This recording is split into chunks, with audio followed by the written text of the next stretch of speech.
Esse mês tem sido especial. Esse mês nós temos ouvido palavras poderosas.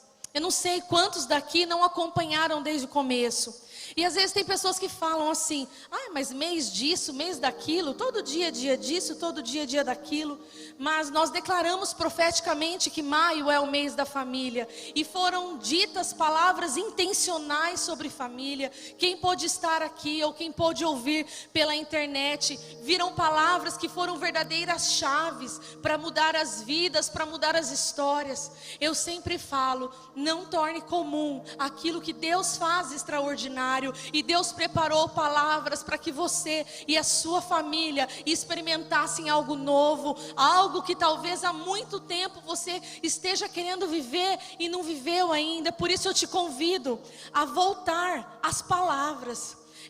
Domingo agora nós vamos encerrar as palavras sobre o mês da família, mas não perca a bênção que o Senhor preparou através de tantas palavras especiais que Ele mandou, através da vida dos nossos pastores. Cada um contribuiu com uma palavra poderosa, que são ferramentas para que nós alcancemos aquilo que nós nos propusemos quando entramos nesse mês da família e falamos assim: esse mês vai ser diferente, esse mês vai acontecer algo novo.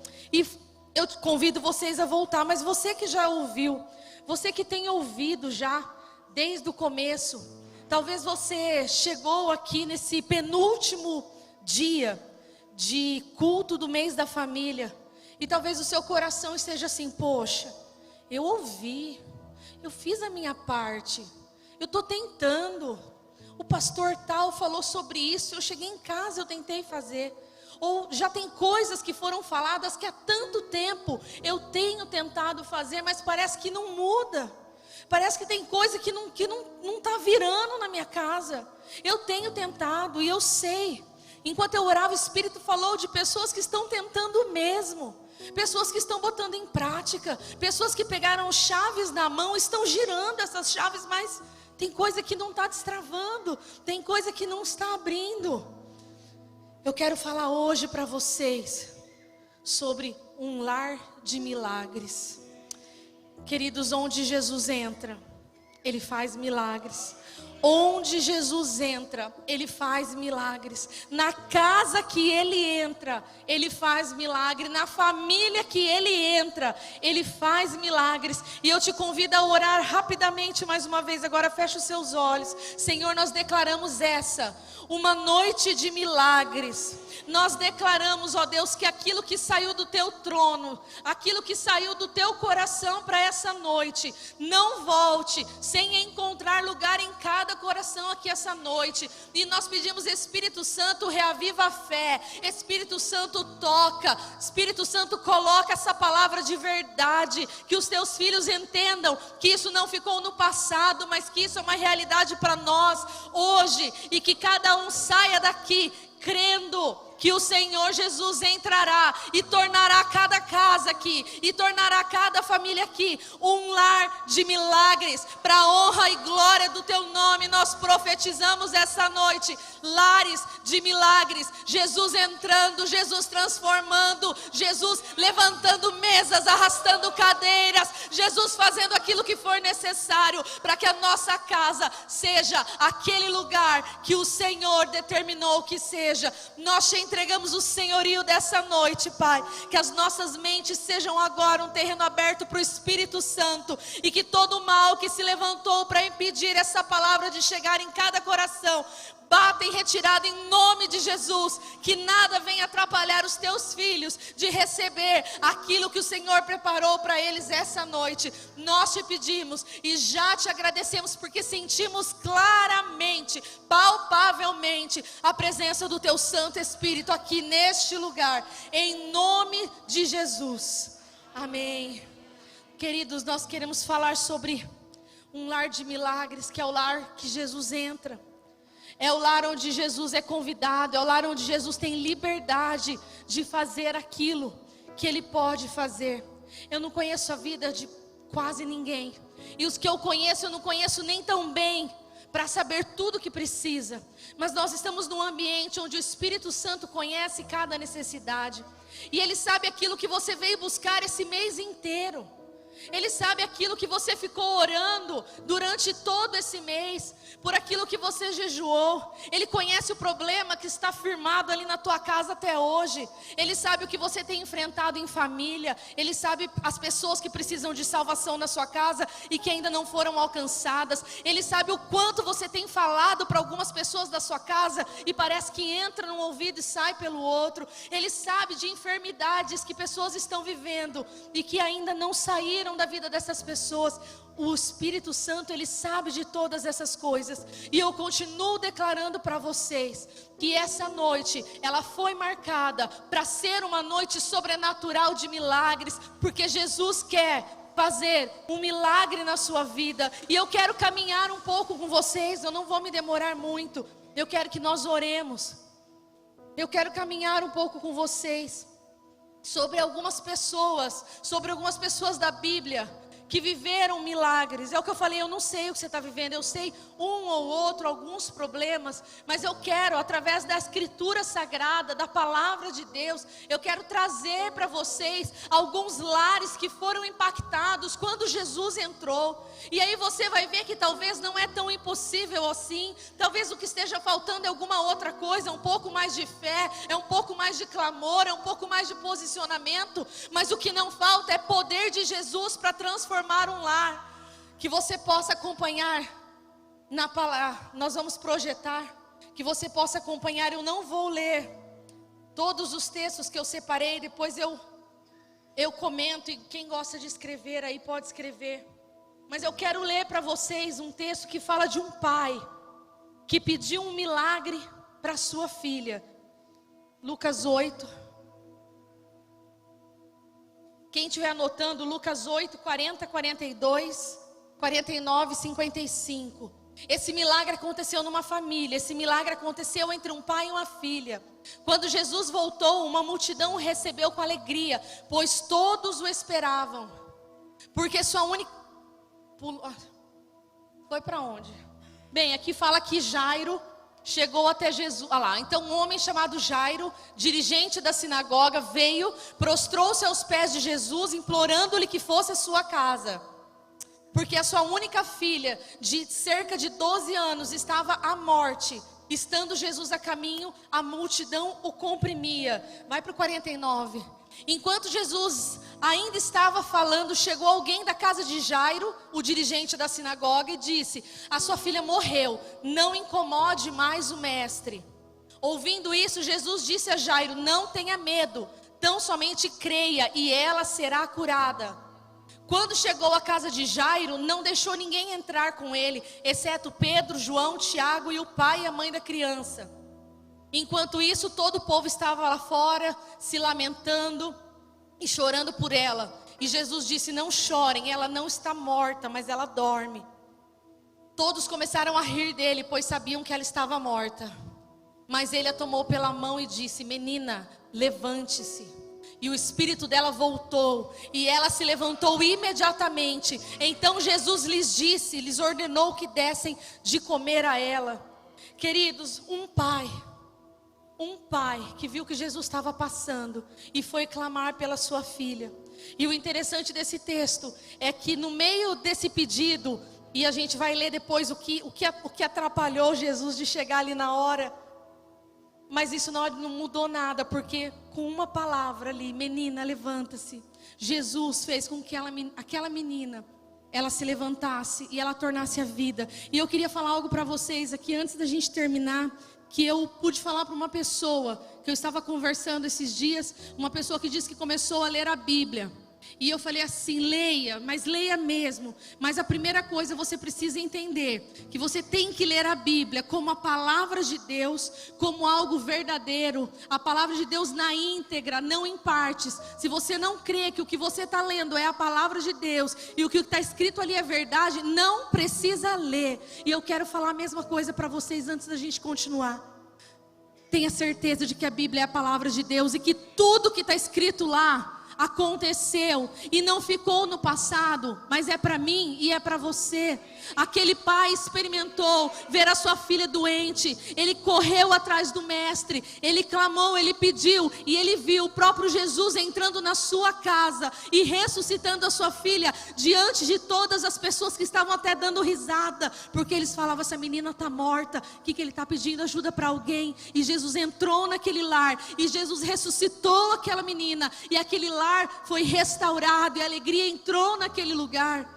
Eu não sei quem na sua casa tem morrido, eu não sei quem já está morto dentro da sua casa, mas eu sei que com uma palavra de Jesus, esse morto pode reviver, essa pessoa pode voltar a ter vida, o Espírito de Deus pode voltar a viver dentro dela. Quero caminhar mais um pouquinho com vocês. No meio desse caminho, enquanto Jairo chamou Jesus, até Jesus conseguir chegar na casa de Jairo, aconteceu um evento ali que eu não vou ler para a gente poupar tempo, mas que está em Lucas 8, de 43 a 48. Enquanto Jesus estava sendo espremido ali pela multidão, ele sentiu um toque. E aí ele vira e pergunta: quem me tocou? Todo mundo conhece esse texto, quem me tocou? E aí os discípulos até falam assim: Senhor, está todo mundo te apertando, o Senhor vem perguntar quem que te tocou. Mas aí nisso aparece aquela mulher, a famosa mulher do fluxo de sangue. Uma mulher que há 12 anos vivia enferma. E o que eu quero trazer em relação à família, essa mulher, quem conhece um pouquinho da cultura daquela época sabia que uma mulher com fluxo de sangue, no seu período menstrual de uma semana, ela não podia ter convívio com as pessoas, ela não era tocada pelo marido, ela não podia ir na igreja, ela não tinha contato com ninguém porque ela era considerada imunda. Aí você tenta pensar uma mulher que está há 12 anos nessa condição, o lar dela estava destruído. Essa mulher, ela não tinha mais nada, ela não tinha mais marido, ou talvez um marido que aguentou ali, porque a Bíblia não fala, mas que não a tocava há 12 anos. Essa mulher provavelmente não tinha filhos, porque como uma mulher com fluxo contínuo desse conseguiria engravidar? Essa mulher, ela não tinha amigos, ela não tinha vida social, ela era imunda. Essa mulher estava com sua vida e com a sua família destruída. Mas a palavra de Deus fala que um toque de fé dessa mulher em Jesus curou ela imediatamente, coisa que médico nenhum da época conseguiu fazer. A palavra fala que ela gastou tudo que ela tinha atrás de médico, de remédio, de tratamento, e essa mulher não conseguiu resolver o seu problema. Mas num toque de fé, nas vestes de Jesus, Jesus não precisou ir na casa dela, Jesus não precisou nem falar nada, ela só tocou nas vestes do Senhor Jesus, e ela foi imediatamente curada, e a casa daquela mulher foi restaurada. A Bíblia não nos mostra, mas Jesus entrou naquela mulher para reconstruir a família dela, para levar um marido para ela, para que ela tivesse filhos, para que ela restaurasse a sua vida social. Será que a sua vida está tão pior assim do que essa mulher? O que será que está diferindo? Talvez você que está há 12 anos enfermo, ou que você na sua casa está vendo alguém da sua casa há tanto tempo enfermo, e quantas coisas estão sendo destruídas dentro do seu lar, talvez por causa dessa enfermidade. E talvez você também já gastou rios de dinheiro, de tempo e de tantas coisas mais, e não viu o seu problema sendo resolvido. E talvez você está vendo a sua família sendo destruída por conta dessa doença, por conta disso que te acometeu, ou alguém que mora na sua casa. Mas quando essa mulher teve fé e saiu rasgando a multidão e tocou com fé a veste de Jesus, crendo que dali teria poder, ali tem poder para salvar. A palavra fala que não precisou de nada, que imediatamente essa mulher foi curada, porque das vestes do Senhor fluiu o poder. E este é o mesmo Jesus. Esse é o mesmo Jesus que morreu por mim e por você, e que depois que ressuscitou, passeia no nosso meio, está conosco através do teu Santo Espírito. Basta uma palavra, basta um toque. Será que você tem tocado? O Senhor, Ele quer trazer milagres. Queridos, milagres não ficaram no passado. Milagres não são histórias da Bíblia. Milagres não acontecem só com os crentões, aqueles que não faltam. Milagres acontecem com quem tem fé. Milagres acontecem em quem tem fé, em quem crê que de Jesus sai poder.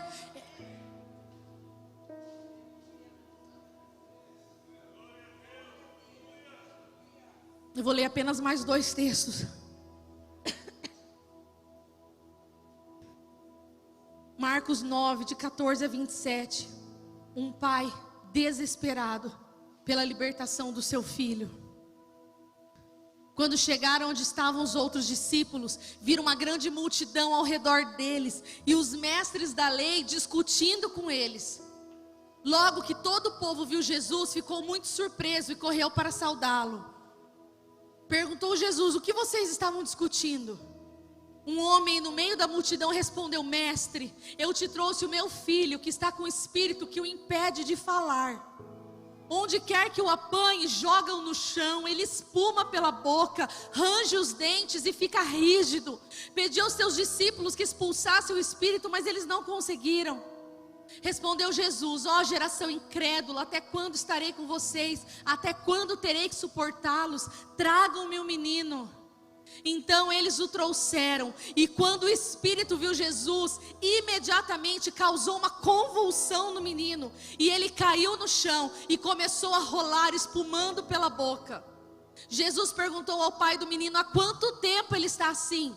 Desde a infância, respondeu o pai. Muitas vezes esse espírito o tem lançado no fogo e na água para matá-lo. Mas se podes, Jesus, fazer alguma coisa, tem compaixão de nós e ajuda-nos.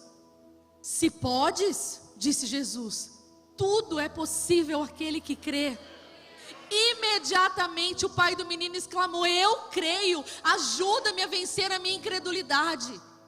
Quando Jesus viu que uma multidão estava se ajuntando, repreendeu o espírito imundo, dizendo: espírito mudo e surdo, eu ordeno que o deixe e nunca mais entre nele. O espírito gritou, agitou violentamente e saiu. E o menino ficou como morto, ao ponto de muitos dizerem: ele morreu. Mas Jesus tomou-o pela mão e o levantou, e ele ficou em pé. Queridos, será que você tem visto pessoas da sua família aprisionado a demônios? A gente quase não fala disso, né? Mas existe sim demônios, anjos do mal, servos de Satanás, que estão esperando brechas para tomar conta da nossa vida. Ou em muitas vezes, um menino como esse, a Bíblia nem fala o que aconteceu, mas existia ali um espírito que fazia com que esse menino, vamos dizer assim, quantos anos ele tinha? 8, 10, 12, a Bíblia não fala. Mas há quanto tempo esse pai via esse menino ser debatido de um lado, do outro, espumando pela boca, convulsionando. Ele era surdo, ele era mudo. Quanto sofrimento essa casa viveu por tantos anos, sem nem saber direito o que estava acontecendo. Mas quando aquele pai, quando ele viu Jesus, ele correu e ele pediu, falou: Senhor, se tu podes, dá um alívio, porque a nossa família está enfrentando isso há quanto tempo? Você consegue imaginar? Ou talvez você esteja vivendo, talvez se não foi na tua casa, na casa de alguém que você conheça. Pessoas que não conseguem se libertar, que têm uma vida que caminham para a morte todos os dias. Esse texto ele fala que o pai relata que o espírito o levava para a morte, queria fazer esse menino morrer. E nós temos visto isso às vezes na nossa casa. Espírito de morte tentando levar nossos filhos, nossos pais, nossos irmãos, ou tantas pessoas. Espírito que fazia com que aquele menino fosse surdo e mudo. Mas quando aquele pai viu Jesus, ele viu que era só em Jesus que ele conseguiria resolver o problema. E ele fala: Jesus, se o Senhor puder, faz alguma coisa, tem misericórdia de mim, cura o meu filho, expulsa esse demônio dele, faz com que ele tenha vida. E aí o que Jesus responde para ele: se podes, tudo é possível ao que crê. Querido, eu não consigo ler um texto desse e entender o que tem acontecido conosco nesses tempos. Se a palavra não muda, se a palavra de Deus é real, é atemporal, ela não envelhece, a palavra de Deus, tudo que está escrito ali veio da boca de Deus. Isso acontecia, por que hoje não tem acontecido na nossa casa? Porque nós temos visto ainda pessoas tomadas pelo inimigo, sem conseguir se libertar. Talvez nós não estamos crendo, porque o que Jesus disse, ele falou assim: tudo é possível ao que crê. O que eu quero trazer para vocês essa noite é uma palavra de fé, para que você possa voltar a sonhar e a crer em milagres, que milagres não ficaram naquele tempo, não foram só para essas histórias. Se nós parássemos aqui para falar só dos pastores que pregaram aqui, quantos milagres eles contaram. Pastor Marinho pôde contar do milagre de ter vivido uma restauração familiar. Pastor Mário e a irmã Maria contando milagres de ter visto depois de quantos anos o pastor Mário ser liberto da bebida. O André contando a libertação da sua família, a salvação da sua casa. O pastor Lucas sempre falando como Deus reviveu a filha dele nos braços dele. O que é isso se não é milagre acontecendo nos dias de hoje? E por que muito mais não tem acontecido? Porque a gente tem sofrido vendo as pessoas da nossa casa apoderadas às vezes ainda por Satanás. Será que eu estou crendo de todo o coração? Será que eu estou crendo de verdade? Será que eu creio do fundo do meu coração? Aqui fala sobre um genro pedindo pela cura da sogra. Em Lucas 4, 38, 39 fala que Pedro foi pedir para Jesus curar a sogra dele. Falou: minha sogra está ardendo de febre, Jesus. E Jesus entrou e deu ordem, a febre foi embora e aquela mulher foi curada. Pedro experimentou um milagre ali também. Não é só milagre de ressurreição. Às vezes você fala assim: ah não, mas é esses milagres grandão aí, de ressurreição, de paralítico andar. Não, é milagre de libertação, é milagre de cura de uma febre. E às vezes a gente tem passado sofrimento dentro da nossa casa, vendo alguém que a gente ama adoecido com uma febre, e a gente não tem coragem de ordenar aquela febre que vai embora. A gente não tem coragem de tomar posse disso que Jesus deixou escrito como exemplo para nós. E a gente chora, e a gente sofre, e a gente pede oração, mas a gente não toma posse do milagre que Jesus pode fazer, às vezes numa febre, numa gripe, numa pneumonia, num Covid, em tantas outras coisas. Pedro experimentou o milagre na casa dele, através da vida da sogra dele, que foi curada pelas mãos de Jesus. Um homem clamando pela salvação da sua família. Atos 16, de 29 a 34, conta a história que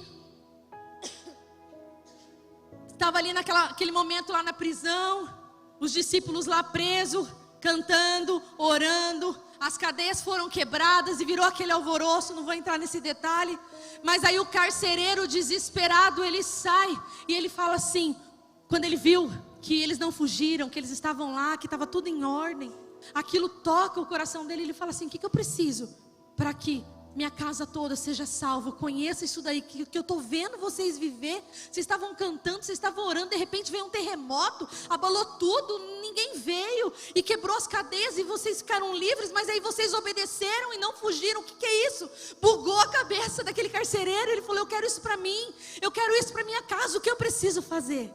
Aí fala assim: crê no Senhor Jesus e será salvo você e a sua casa. E no mesmo texto mostra, naquele mesmo dia, o carcereiro levou eles pregaram a palavra de Deus ali para aquela família já foi batizada e confessou o Senhor Jesus. Crê no Senhor Jesus e será salvo tu e a tua casa. E nós temos visto quantas pessoas da nossa família não sendo salvas, não vivendo salvação. Nós temos crido de todo o coração. E eu quero deixar uma coisa clara, eu não pesquisei, eu não lembro, mas teve uma vez que eu ministrei uma palavra que eu pesquisei. Naquele contexto, a palavra crer, quando você vai olhar no original, quer dizer que o crer, quer dizer crer e obedecer. Não é crer de achar: ai que lindo, eu acredito, eu creio. Não, é você crer, então viva isso. Então sirva, então faça, então obedeça. Esse é o crer quando a Bíblia fala crer. Será que nós temos crido de todo o coração a ponto da nossa casa ser salva? A ponto das pessoas como aquele carcereiro olharem e falar assim: meu Deus, o que está acontecendo com aquela pessoa? O que eu estou vendo? Eu quero isso para mim, eu quero isso para minha casa. Será que tem faltado? Nós cremos de todo o nosso coração para que toda a nossa casa seja salva. Querido, creia. Creia, porque o Senhor quer que você saia daqui essa noite crendo que o seu lar é um lar de milagres, é um lar que Jesus vai entrar, é um lar que Jesus vai declarar, vai ordenar. Mas você pode reparar que em todo o texto que a gente leu, o que está interligado? Fé, crer, confiar. Isso é o que o Senhor quer deixar fixo na nossa mente essa noite. Eu já estou terminando, queridos, essa parte. E aqui eu vou só passar. 2 irmãs pedindo socorro pelo seu irmão. Está lá em João. Era Marta e Maria. Quando Lázaro ficou doente, a ponto de morrer, elas correram e pediram para o amigo Jesus ir lá e salvá-lo e livrá-lo daquela doença. E a gente conhece a história, sabe que Jesus não chegou a ponto de livrá-lo da doença, mas ele chegou para que algo maior fosse feito, para que Lázaro ressuscitasse e glorificasse o nome de Jesus. Aquelas irmãs viram o milagre de Deus entrar na casa delas, através da confiança que elas tiveram em Jesus. Um filho rebelde, desviado. O pastor pregou aqui domingo, quem não ouviu tem que voltar para ouvir essa palavra. A palavra quando ela fala do filho pródigo. Quantas mães aqui têm vivido o tormento de ver os seus filhos desviados dos caminhos do Senhor? Ou talvez os filhos não estão desviados, mas são filhos rebeldes. São filhos que não querem fazer o que é certo, filhos que respondem, filhos que vêm na igreja, mas que parece que não está entrando nem nada na cabeça deles. Quantos pais hoje têm chorado por conta da rebelião de filhos? E nós vemos nesse texto que nós vemos o milagre nessa casa, porque depois desse filho rebelde ter saído, desse pai ter sofrido por anos, mas ali confiando em Deus, esperando, esse filho volta e fala que é feita uma festa muito grande, mata-se um novilho gordo, roupas novas, anéis novos, e a alegria naquela casa é restaurada. Houve milagre naquele lar, num lar que tinha um filho drogado, num lar que tinha um filho revoltado, num lar que tem um filho desviado. Eu não sei o que você tem vivido talvez com seus filhos no lar, mas eu sei que onde Jesus entra, Ele traz salvação, Ele traz libertação, Ele restaura, Ele faz uma casa destruída se tornar em um lar de milagres. E nós vamos orar por isso essa noite. Nós podemos falar aqui tantos mulheres estéreis que se tornaram férteis, Ana, Sara, Isabel.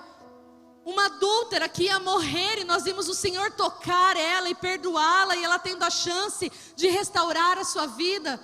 Nós vemos na palavra de Deus uma mulher que estava no seu 5º casamento errado, mas num encontro com Jesus, no meio do dia, essa mulher conheceu a água viva e teve a sua vida restaurada. E eu tenho certeza que ela saiu dali e transformou e acabou com aqueles relacionamentos errados e se propôs a viver uma vida nova, porque Jesus entrou na família, na casa daquela mulher, trazendo salvação. Talvez o que você está vivendo hoje, em relacionamentos frustrados, caindo, já é o 3º, já é o 4º, já é o 5º. Em que situação você se encontra de relacionamento e você não tem visto o milagre acontecendo na sua vida sentimental, na sua vida amorosa? Será que você encontrou Jesus de verdade, igual aquela mulher que quando ela encontrou, ela largou tudo e saiu correndo, falando de Jesus em todo lugar? Porque quando nós encontramos Jesus de verdade, não é encontrar Jesus vindo na igreja, participando de um culto lindo, cantando e tendo amigos, e não é isso. Encontrar Jesus de verdade é conhecer a sua palavra, começar a obedecê-lo, se arrepender dos maus caminhos e viver uma nova vida. Vocês veem que muitas vezes a gente reclama do que a gente está vivendo na nossa casa, mas se a gente para pensar, a gente às vezes crê só de boca. A gente não tem atrelado as responsabilidades do crer junto. Eu falo, eu sou cristão, eu falo que eu sou crente, eu falo que eu venho na igreja, eu falo que eu sou do ministério tal, X, Y, mas eu não tenho crido de todo o coração, a ponto de conhecer Jesus, de deixar minha velha vida, de abandonar meus hábitos, meus pecados, minhas falhas, girar a chave e começar a viver em novidade de vida com Jesus. Será que é isso que tem faltado para que a nossa casa, nossa família, seja um lar de milagres? E o Senhor quer tornar cada casa aqui presente um lar de milagres, uma casa de milagres.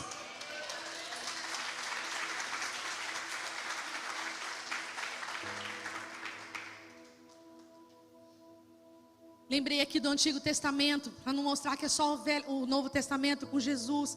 Mas nós vemos um filho que foi rejeitado pelo pai, que foi Ismael, que foi mandado embora, ele não tinha culpa de nada, o pastor também pregou disso.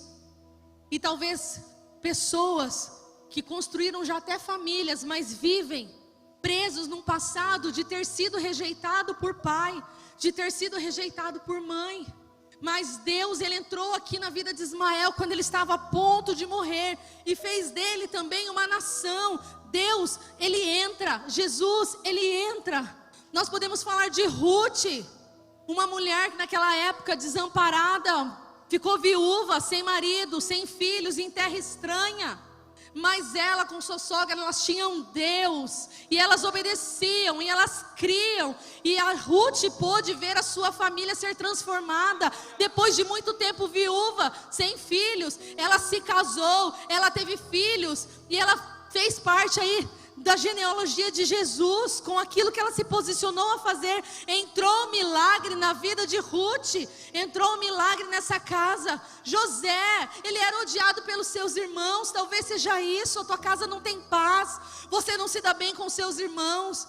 Ou talvez o seu pai prefira o seu outro irmão e você viva esse sentimento. Ou seus irmãos nunca se dão bem com você, você vive em guerra com eles e tua casa não tem paz. A palavra de Deus aqui nos mostra José sendo odiado, vendido, maltratado, escravizado. Mas Deus entrou na história de José e mudou a história, e fez dele de um escravo a um príncipe, fez com que ele habitasse em família. Além da sua própria família, ele fez com que ele se reencontrasse com a sua família, dos pais, dos irmãos, e vivessem um milagre em família. Queridos, Deus quer isso para você. Deus quer que você viva bem em família hoje. Ele quer que você se dê bem com seus irmãos. Ele quer que você se dê bem com seu pai, com a sua mãe. Não importa se eles te rejeitaram, não importa o que aconteceu com você. Mulheres, maridos, vivendo casamentos talvez destruídos, mas o Senhor, Ele está aqui para entrar nos lares essa noite. O que talvez tenha te faltado, destes textos que o Senhor trouxe, dessa palavra que Ele trouxe, onde Ele entrou em tantos lugares, o que você consegue enxergar? Aonde está faltando Jesus entrar? Onde está faltando Jesus tocar? Que tanto está faltando para você crer, para você confiar, para você obedecer, para que a tua casa vire uma casa de milagres, se transforma num lar totalmente transformado. O que é necessário acontecer? Eu queria te convidar nesse momento a quem quiser, puder ficar em pé. Quem não puder, fique sentado, prostre o seu coração na presença do Senhor. Volto a falar, você não veio aqui à toa. Você não entrou aqui neste lugar. Você não tem vindo culto após culto aqui simplesmente para falar: passei por mais um mês da família e nada aconteceu na minha casa, eu não vi nada de diferente. Essa noite o Senhor quer mudar isso. Essa noite o Senhor quer mudar isso no seu coração. Ele quer encher você de uma fé que faça com que Ele tenha liberdade de entrar na sua casa e transformar. Se esse é o seu desejo, querido, eu te convido a ouvir uma música. Nós vamos ouvir pouquíssimos minutos e depois nós vamos orar. E você vai clamar. Essa é a noite da vitória, é o culto da vitória. E nós vamos clamar por milagres. Nós vamos clamar por milagres na família, milagres no lar. E lembre-se das histórias que nós lemos. Às vezes é um toque, às vezes é um comando de voz de Jesus, às vezes é um ato de fé seu. Ele entra na sua casa, Ele faz transformação, Ele muda destinos, Ele quebra a maldição, Ele leva a salvação, Ele liberta. Se estou perdido, ouça essa música. és o caminho. Uma vez que você participou de um culto em que nós oramos por milagres, em que nós declaramos que as coisas iam acontecer. Talvez há quanto tempo você conhece o Senhor e você tem pedido por Ele, por essa cura, por essa libertação, por essa salvação. Há quanto tempo você tem vivido isso e você talvez não tenha experimentado. E eu quero de uma maneira rápida, não vai demorar mais esse tanto, mas eu quero compartilhar com vocês algo. Nós estamos falando dos milagres no lar, e que Jesus, Ele vem com milagres, e que Jesus, Ele transforma, que Ele faz nova todas as coisas, que Ele faz um lar de pranto virar um lar de alegria. E eu quero compartilhar com vocês o que aconteceu comigo há 10 anos atrás. Eu me casei em 2009, e um dos maiores sonhos era engravidar, era ter filhos, como a maioria das meninas. E em 2012, nós decidimos parar de tomar remédio, E começamos a orar a Deus para que Ele mandasse um filho, para que Ele mandasse uma gestação linda, perfeita, aquela do barrigão, que você tira foto e tudo que a gente tem direito. E em maio de 2022, eu descobri que eu estava grávida da minha primeira filha, da Rebeca. Uma menina perfeita, uma menina saudável, pulava mais que tudo nessa vida, né, Marinha? A gente chamava ela de mexiliquenta. Ela não parava, ela pulava, ela respondia. Os ultrassons dela eram perfeitos. Ela era enorme, maior do que o tamanho. Sempre estava à frente. Aquele ultrassom de 6 meses, que é o terror das mamães, né? Que vê as deformidades. O dela foi lindo. O dela não tinha nada. Foi um ultrassom perfeito, melhor do que as expectativas. Mas quando chegou no dia 16 de outubro também de 2022, com 6 meses de gestação. 2012, desculpa gente, se eu falar errado é 12. Estou atualizada. Quando chegou em outubro, no aniversário da Ana Laura, dia 16 de outubro, eu fui para um ultrassom de rotina. E o médico falou assim, mas parece que ela parou de crescer da última consulta. A gente falou, não, mas está tudo certo. Ele falou, não, ela está parando de crescer. Aí nós corremos para Bauru, fomos em outros médicos, em outros hospitais. E foi detectado que realmente ela estava parando de crescer. E os médicos não sabiam por quê, não sabiam como. Mas ela estava já com 26 semanas, com tamanho de 24. Ela parou o crescimento dela. E os médicos ficaram sem saber o que aconteceu, me internaram, falaram, vamos deixar você internada para ela ficar o máximo que ela conseguir aí dentro da sua barriga. E a gente tira assim que der. E eu fiquei 1 semana internado. E num domingo de manhã, meus 2 médicos chegaram. E eu nunca esqueço, eles falaram assim, Nilva, eu acabei de sair da escola bíblica, eles são cristãos. E nós não sabemos o que fazer, porque se tira a Rebeca, ela corre um risco enorme. Porque ela tem só 6 meses. Se a gente deixa na sua barriga não está nutrindo, ela pode morrer aí dentro. É um jogo de xadrez. Mas ele falou assim, mas eu orei hoje de manhã, lá na igreja. E nós achamos melhor tirar ela. Porque hoje tem recursos, né? Dentro da sua barriga não tem o que a gente fazer. Mas hoje tem recursos, tem médicos, tem tratamentos. A gente corre e cuida aí da vida dela. E aí no dia 22 de outubro de 2012, a Rebeca nasceu com 30 centímetros e com 630 gramas. Parecia aquelas bonequinhas pequenininhas assim. Mas perfeita, ela tinha tudo, ela tinha unha, ela tinha cílios, ela tinha sobrancelha, ela era brava, ela era cópia do Marinho, idêntico ao Marinho, mas idêntico, eu perdi a foto, porque vocês precisam ver igualzinha, franzia a testa igual ele, tinha o pé igual ele, a enfermeira falava que era brava igual ele, ela ia trocar, ela chutava, as enfermeiras eram Marinho, uma bênção, brava igual o Marinho. E interessante que não sei, as mamães aqui sabem aquele exame que faz quando nasce, o Apgar, que quanto mais alto, mais perto de 10, mostra que a criança está mais saudável. Crianças que nascem com problemas, com algum tipo de deficiência, elas têm o Apgar mais baixo. A Rebeca nasceu com Apgar 8. E ninguém acreditava na saúde daquela menina. E ela era uma promessa. Eles investiram, compraram remédios caríssimos, porque falaram assim, essa menina tem chance, porque ela é muito forte. Ela é muito saudável, eles falavam, ela é vigorosa, né, Maria? Era a palavra que eles usavam, ela é vigorosa, ela é cheia de vida. Eu sei que com 15 dias exatamente, numa UTI neonatal, ela faleceu por uma infecção não. O rim dela começou a parar de funcionar, porque uma criança na UTI neonatal, mesmo sem ter infecção, eles já dão antibiótico para prevenir, porque ela vai pegar infecção.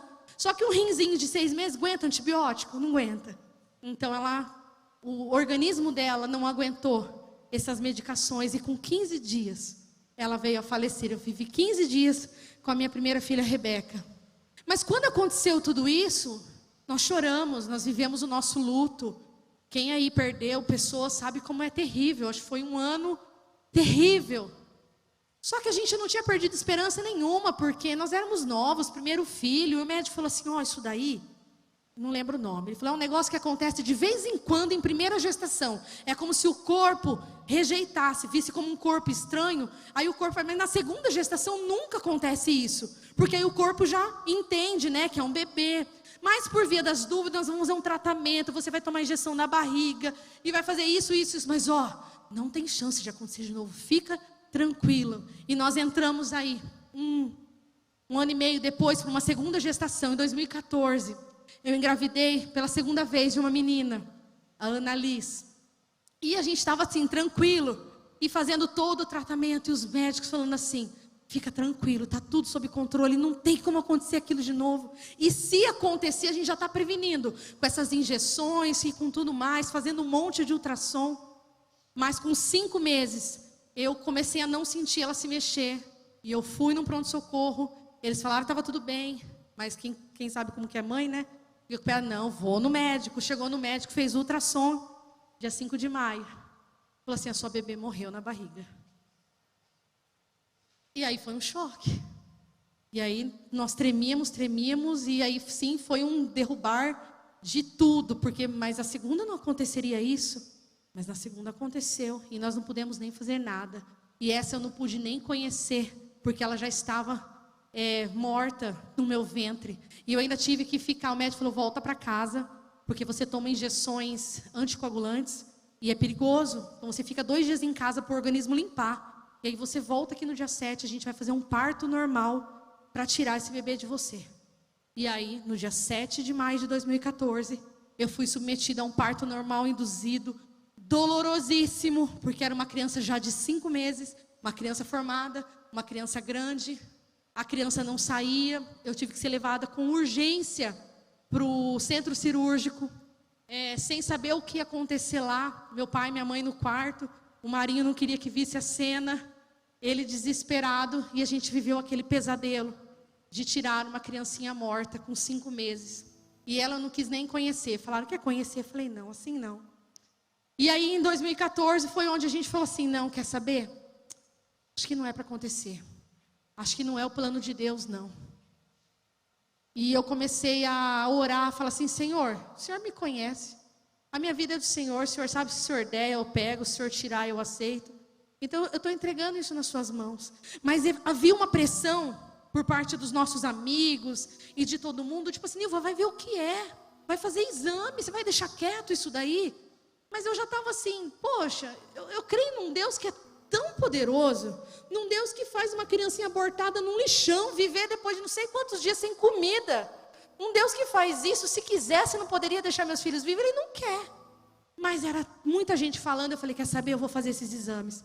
Passei numa especialista, fizemos 36 exames genéticos, eu e Marinho, tiraram não sei quantos vidros de sangue, foi tudo para São Paulo. E naquele dia eu falei assim: Senhor, eu já creio que vai vir uma resposta falando que eu não tenho nada e nem o Marinho. Se vier essa resposta, eu já vou saber assim: foi o Senhor que fez. E aí eu vou sossegar o meu coração. Agora se vier falar: é tal doença, usa tal remédio, aí a gente vai atrás. Mas se vier essa resposta, eu já vou entender que foi o Senhor. E aí nós esperamos quase um mês para vir um retorno. E aí a médica ligou e falou: seus exames chegaram. E quando nós passamos lá com todos aqueles exames, nós ouvimos da boca dela: não tem nada. O Marinho não tem nada, você não tem nada. Tudo que a gente pensou que podia ser numa clínica especializada, tudo não é. A médica ficou perdida. Ela falou assim: não sei o que fazer. E aí ela pegou e falou assim: eu posso levar esse seu caso num congresso de situações assim lá no Havaí? Eu falei: pode, leva. E ela foi com muita esperança, porque lá ela ia encontrar médicos do mundo inteiro e trocar ideia, falar: o que a gente pode fazer? E depois de um tempo ela me chamou, muito triste, muito decepcionada, e falou assim: a única coisa que eu descobri foi mais 2 ou 3 colegas no mundo que passaram por uma situação dessa de não ter causa, de não saber o porquê que esses bebês não estão nascendo. E a hora que ela falou aquilo, para mim foi uma resposta, né, amor?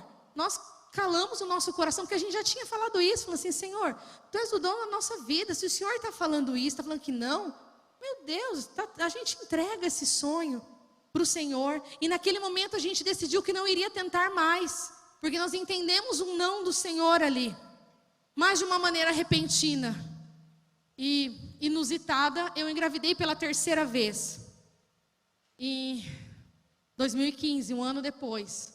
E quando eu engravidei essa 3ª vez, os médicos arrepiaram o cabelo, todo mundo ficou doido, porque não tinha o que fazer. Não tinha o que fazer. Ele falou: o que a gente faz? E aí o que eles fizeram? Continuaram: vamos dar injeção, vamos controlar. Eu cheguei a fazer exames de ultrassom em domingo, Eles falavam, vem para Bauru que a gente precisa ver como é que está esse nenê. Se pudesse, eles ficavam com um negócio lá dentro da minha barriga para controlar 24 horas, porque não pode acontecer com esse. E aí, quando a gente descobriu que era um menino, falamos, peraí, a história está diferente. Acho que menino, acho que agora esse veio para ser a restauração de tudo. E o nosso coração, por mais que a gente tinha entregue, mas ele se encheu de uma esperança, porque falamos assim, tá diferente, a gente não planejou, a gente não estava tentando, a gente já tinha decidido que não ia ter mais. Aí ele veio desse jeito, ainda veio o menino, e aquilo encheu o nosso coração de esperança. E o Benjamin também viveu 6 meses na minha barriga. E chegou a mesma coisa que a minha primeira bebê, quando chegou ali para 23 semanas, também detectaram que ele estava parando de crescer. Queridos, foi uma jornada que vocês não conseguem imaginar. O médico falava assim, Nilva, peraí, vamos ver o que é. Come, sai comendo tudo, engorda para não engordar também. Aí eu comia. Não é isso, bebe 5 litros de água por dia, deve ser isso, vamos aumentar o volume dessa bolsa. Não é isso, fazia ultrassom, não está nutrindo. Fazia ultrassom a cada 2 dias. Chegou uma hora que o plano de saúde não cobria mais, o médico falou, não tem problema, vem, que eu não quero receber. Eu preciso acompanhar esse caso de perto. Quer falar alguma coisa? Falou, vinha a cada 2 dias, eu ia de domingo. E aí foi aquele acompanhamento. E de repente ele começou a parar de crescer. Do mesmo jeito. Aí o médico tentava uma coisa, tentava outra. Eu sei que seguraram até as 24, 25 semanas do Benjamin. Mas ele já estava com tamanho de 23, porque ele também não estava crescendo. E eles me internaram para controlar. Falou, fica quietinha. Fica aí, nós vamos controlar, nós vamos segurar esse menino na barriga, ele vai nascer.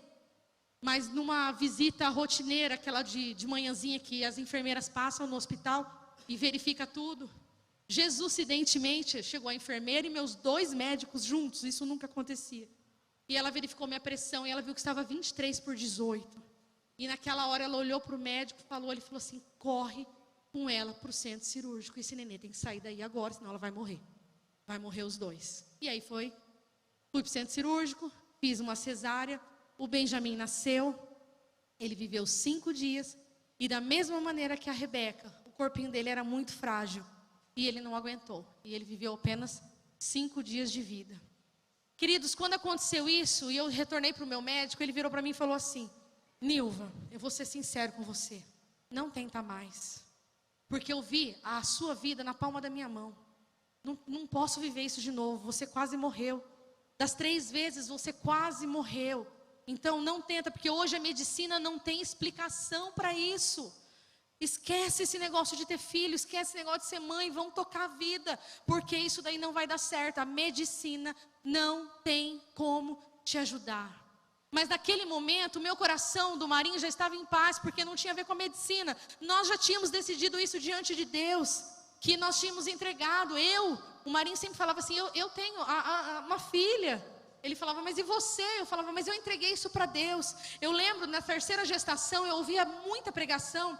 E eu ouvi uma pregação da Bianca Toledo que falou muito ao meu coração. Ela falou assim, você não vai ser feliz quando você realizar os seus sonhos.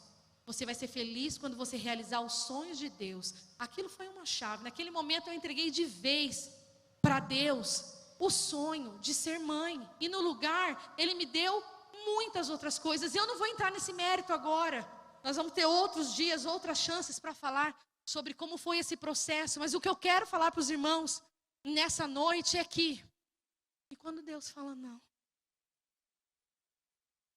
Nós estávamos falando aqui agora, porque Jesus entra, porque Jesus é poder, porque basta você crer, porque basta uma palavra, porque você tem que se posicionar, porque você tem que girar a chave, porque você tem que obedecer, porque você tem que fazer. E aí Jesus, Ele entra no seu lar e Ele faz um milagre, sua casa é restaurada, a sua casa fica feliz, mas...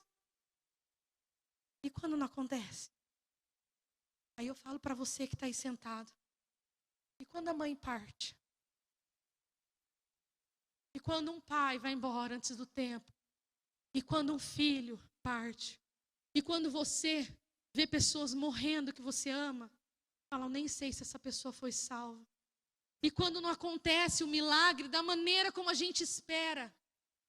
Porque a gente espera esses milagres óbvios, a cura, a libertação, a restauração, a salvação. Mas quantos de nós aqui, eu contei a minha experiência, mas eu tenho certeza que todo mundo aqui tem alguma experiência para contar e falar assim, eu vi um irmão morrer. Eu vi uma pessoa definhar com câncer e eu pedi, eu orei, eu busquei, eu jejuei, eu fiz de tudo. Mas não foi. E aí eu quero falar com vocês essa noite para nós encerrarmos o lar de milagres. Que nós precisamos encontrar qual é o milagre que Deus fez na nossa vida. Porque muitas vezes o milagre ele não veio da maneira como você esperava. Você esperava uma cura, você esperava uma restauração. Você esperava que o casamento não se rompesse, de repente esse casamento se rompeu. Você esperava que um dia você fosse ser mãe, de repente você não casou e não foi mãe. Você esperava que o seu filho voltasse, virasse um pastor, um cantor, mas você não está vendo nada. Parece que seu filho não vai virar nada. Você jovem já está com 30, 32 e fala assim, não sei o que vai ser de mim. Será que o meu destino vai ser igual Paulo? Ser um missionário e não me casar? Quantos nãos você viveu, você tem orado por cura, mas você não está vendo essa cura. E se essa cura não vier, o que vai ser de você? O seu lar vai deixar de ser um lar de milagres, porque a cura não veio, porque a ressurreição de uma pessoa não aconteceu, porque aquele casamento acabou realmente indo para um divórcio, porque aquela pessoa ficou doente e não foi curada do jeito que você esperava. O seu lar vai deixar de ser um lar de milagres. E o que eu quero falar para você essa noite é que não. O seu lar ele vai continuar sendo um lar de milagres quando você entender o milagre de um Deus soberano, de um Deus que está no controle de todas as coisas, de um Deus que enxerga o final da tua história, sendo que você não enxerga um palmo na frente do seu nariz. Um Deus que sabe o que é melhor para mim, o que é melhor para você. Um Deus que remodela nossas vidas, um Deus que remodela nossos planos. Se você perdeu, se você deixou de viver alguma coisa, se você carrega um luto, se você carrega uma perda, se você carrega um divórcio, se você é uma pessoa que foi abandonada, se você não viu algumas coisas acontecendo na sua vida, querido, essa é a noite de você orar e pedir, Senhor, mostra qual é o milagre que você fez na minha vida. Eu sei qual é o milagre que Deus fez na minha vida. Ele me livrou da morte 3 vezes, com uma pressão lá no céu, que eu podia morrer, eu podia ter derrame. O Senhor, Ele me livrou disso. O Senhor teve amor pela minha vida. O Senhor, Ele me deu uma família perfeita para mim, paz, marido, me deu uma filha do meu coração. O Senhor me deu amigos, me deu uma igreja, me deu um ministério, e eu aprendi a ser feliz e a viver a realização de um sonho, que não era o meu sonho a princípio, mas era o sonho de Deus em mim. O que vai te fazer feliz, querido, é viver o sonho de Deus na sua vida com aquilo que Ele permitiu acontecer. O que Ele permitiu acontecer na sua vida? O que você viu que ainda não aconteceu? Ou o que já aconteceu de ruim e você talvez desacreditou e falou, isso aí é conversa para ela, para mim não. E essa noite nós vamos orar. E nós vamos orar e você vai falar assim, Senhor, eu vou viver o meu lar de milagres mesmo sem meu irmão. Eu vou viver o meu lar de milagres mesmo sem aquela pessoa que eu tanto amava ter sido curada e ter sido levada. Eu vou viver o meu lar de milagres mesmo que tudo pareça errado e fora do meu controle, mas eu vou crer que está no controle absoluto do Criador da minha vida, daquele que escreveu uma história com um final feliz para mim. Me faz enxergar essa noite, Senhor. Nós vamos pedir, me faz enxergar essa noite, Senhor, aquilo que é o lar de milagres que o Senhor preparou para mim. Me faz enxergar essa noite, Senhor, como ser feliz apesar da perda. Como ser feliz apesar daquilo que aconteceu comigo e que eu não estou vendo saída. Você pode se colocar em pé e eu queria que nessa hora os líderes que se prepararam para orar, queridos, continua sendo uma noite de milagres. Vocês conseguiriam entender o que eu disse? Talvez é plano de Deus acontecer na sua vida e um divórcio não acontecer, a morte não acontecer, a cura acontecer. Talvez é dessa maneira que Deus quer fazer um milagre na sua vida, mas e se não for desse jeito? Como você vai ser? Você vai conseguir ser feliz? Você vai conseguir viver o propósito do Senhor para a sua vida, independente disso? Você vai conseguir viver um lar de milagres, talvez sem filhos, talvez sem marido, talvez sem esposa, talvez sem sua mãe, talvez sem seu pai, talvez sem ver aquilo que você estava orando. Comece a falar, Senhor, eu quero viver os teus sonhos, eu quero viver a plenitude da alegria da minha vida com aquilo que o Senhor me permitiu viver, com aquilo que eu tenho. Eu vou viver um lar de milagres, seja qual for a situação que eu esteja vivendo. E meu querido, se você sentir, vem aqui à frente. E algum líder vai orar com você. Mas volto a falar, não saia daqui essa noite com essa dor. Não saia daqui essa noite com essa dúvida. Não saia daqui essa noite com esse peso no seu coração. Venha orar ao Senhor e falar: Senhor, eu entrego diante de Ti. A minha casa será sim um lar de milagres. E eu vou fazer um milagre com aquilo que não parece milagre. A minha vida vai viver um milagre mesmo que não pareça um milagre convencional. Não saia daqui essa noite. O Senhor preparou essa noite para que você estivesse diante dEle. Profetiza essa noite. Ora ao Senhor, fala: Senhor, me faz ver, me faz enxergar aquilo que eu não estou enxergando. Você fica na liberdade. Se você não quiser vir à frente, ora no seu lugar e peça para o Senhor tocar a sua vida. Peça para Ele ressignificar o milagre na sua vida. Senhor, ressignifique o milagre na minha vida.